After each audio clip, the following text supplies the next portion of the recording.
Imagine a world where justice is decided not just in a courtroom but in the media. What happens when journalism, once a tool for transparency and accountability, begins to alter the course of justice?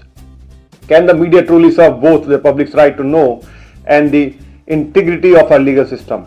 And what happens when media becomes a tool for influence rather than truth?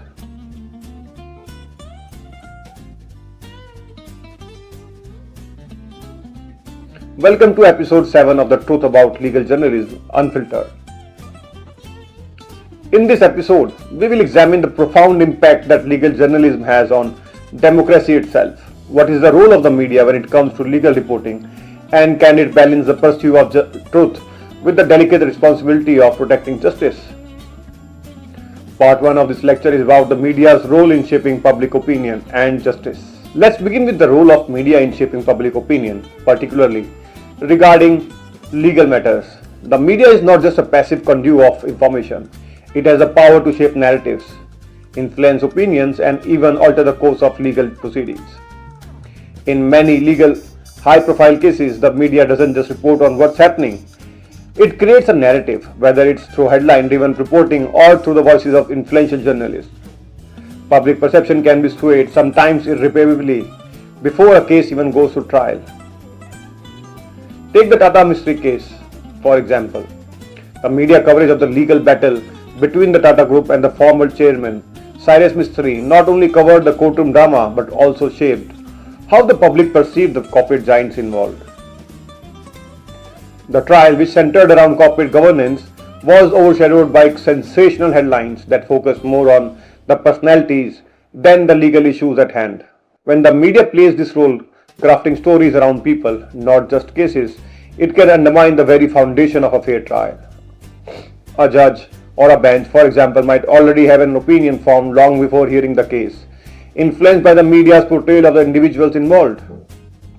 Part 2 of the lecture is about legal journalism and its role in safeguarding democracy. The media's role in a legal system isn't just about reporting facts, it's about protecting democracy itself. In democratic societies, the media serves as a watchdog of justice. It holds power to account, uncover corruption, and ensures that the legal process remains transparent. However, the media's relationship with democracy can become complicated when it starts to prioritize sensationalism over factual accuracy. A prime example of this is the Bhopal Gas Tragedy case. This case, one of the worst industrial disasters in history of India, saw years of legal battles, but the media's focus on the tragedy itself overshadowed the need for accountability. The overwhelming media attention at the time painted a picture of a helpless populace while largely avoiding the complex legal issues surrounding the culpability of the corporation. This led to public outrage, but also a misrepresentation of the legal process involved. Legal journalism plays a key role here. It helps break down complex legal issues and explains their significance to the public. It provides a platform for legal experts to analyze and explain how the law interacts with democracy, ensuring that the public remains informed. But this must be done responsibly. When the media sensationalizes these cases or misrepresents legal outcomes, it can erode trust in the system. Part 3 of this lecture is about the line between reporting and influencing. Can the media stay neutral? A key issue in legal journalism is whether the media can truly remain neutral. When covering legal matters, should the media focus solely on reporting facts, or is there an inevitable temptation to push an agenda? Is there ever truly neutrality? The very essence of legal journalism involves reporting facts, explaining legal principles, and conveying the development of cases to the public. But in the real world, journalists are influenced by numerous factors: their editorial biases, their audience, and often their own personal views on justice. Take for example the Arnab Goswami contempt case.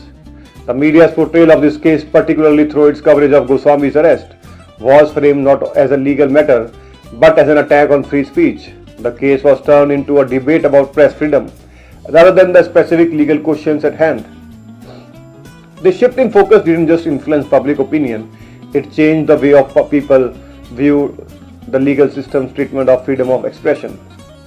By positioning itself as the voice of public interest, the media in this case not only reported on legal issues but actively shape the public's perception of the justice system role in maintaining free speech. It became a tool for advocacy rather than impartially reporting. This example highlights a larger challenge. Can media ever be fully neutral in legal journalism, or does it inevitably influence public opinion? Part 4 of this chapter is the power of public opinion in legal cases. The impact of media on legal proceedings can also be seen in the growing power of public opinion. In many high-profile cases, public opinion can significantly shape how the case is handled in court, especially when the media coverage is intense. Consider the MeToo movement, which saw the high-profile individuals accused of sexual harassment. The media's coverage of these cases created an atmosphere of urgency, pushing for public accountability even before trials had begun. While this raised awareness and empowered victims to speak out, it also created a media trial of sorts, where individuals were often presumed guilty based on public opinion rather than legal outcomes. This is where the balance becomes so tricky. While public opinion should not override the legal process, the media has the power to shape what the public believes is right or wrong. In this environment, the role of legal journalism becomes more important than ever. How can journalists ensure that they are covering legal cases in a way that upholds the integrity of the system without becoming advocates for public sentiment? Part 5 of this lecture is on protecting the integrity of legal system. What can be done? Given the significant impact that media coverage can have on public opinion, the question arises, what can be done to protect the integrity of legal system from the influence of media trials? Judicial oversight is one important mechanism. Courts can impose restrictions on media coverage when a case is particularly high profile, issuing gag orders or limiting what information can be published. But is this enough? Should legal institutions have a more active role in regulating media coverage, or should media outlets be required to take greater responsibility for the way they cover legal cases, ensuring that they don't compromise the fairness of a trial? Ultimately, this responsibility doesn't fall solely on the courts. Media organizations themselves must take greater care in reporting legal cases.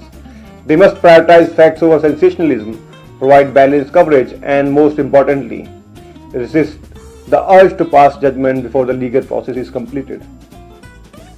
Part 6 of this lecture is on global perspectives, how legal journalism varies around the world. It's important to remember that media trials are not confined to one country or legal system. Different countries handle the tension between legal proceedings and media coverage in different ways. In the United States, for example, the Casey Anthony trial in 2011 became a media spectacle, with daily live coverage of the court proceedings. The media's portrayal of Anthony as a guilty party influenced public opinion so much that the ultimate verdict of acquittal was met with outrage, even though it was based on legal principles. In the UK, media trials have also been a point of contention. The Tommy Robinson case, where a far-right figure was jailed for contempt of court after live streaming from outside a trial, highlighted the fine line between free speech and subverting the legal process. The British legal system has long struggled with how to balance the right to report with the need to preserve the fairness of justice and trials. In India, cases like the Nirbhaya rape case and Kathua rape case have sparked widespread media coverage, generating public outrage and activism. However, the media's portrayal of these cases has sometimes outpaced the legal process, leading to concerns about trial by media. Now we will conclude this lecture on a question: can legal journalism protect justice and democracy? As we bring this episode to close, the question remains: can legal journalism both protect justice and serve democracy? The media plays a critical role in ensuring transparency and accountability in our legal system. But when sensationalism and bias take over, it risks undermining the very essence of a fair trial. Legal journalism must serve as a guardian of justice, not as a participant in shaping public opinion before all the facts are known. It is our responsibility as consumers of information to critically evaluate what we read, watch and hear, to question the motives behind sensational headlines and to demand that justice be pursued, not for spectacle but for truth. Thank you for joining me on episode 7 of the Legal Journalism Unfiltered. We will be back next week with another deep dive into the intersection of law, media and society. Until then, keep questioning, stay informed, and remember that truth is not always what it seems. I am Amod Bidhuri, and I'll meet you again on the next hearing.